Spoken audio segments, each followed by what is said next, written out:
আমার নাম দীপক ভট্টাচার্য, আমি থাকি নৈহাটিতে। আমার বয়স 72। এই গত 22শে ডিসেম্বর আমার হঠাৎ সাইকেল থেকে পড়ে গিয়ে কোমরের বল ভেঙে যায়।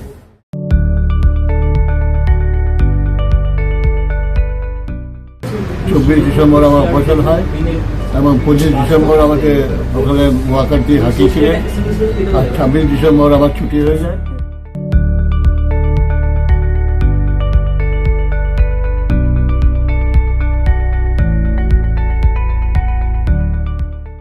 ভালোই আছি, কোনো রকম ব্যথা ব্যথা কিচ্ছু নেই, একদম পেন কিছু নেই।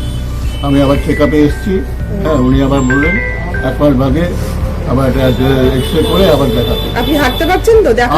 আরামসে হাঁটুন হাঁটুন দেখি একটু, কেমন হাঁটতে পারছেন? হাঁটতে হচ্ছে, বলবে রাস্তাটা হাঁটবেন না। বাহ, খুব ভালো। হ্যাঁ, একদম অরিজিনাল, কোনো অসুবিধা নেই। ঠিক আছে, একদম ফিট আছেন তাই তো? আগের থেকে ভালো, ঠিক আছে, বল থাকার থেকেও ভালো। আচ্ছা।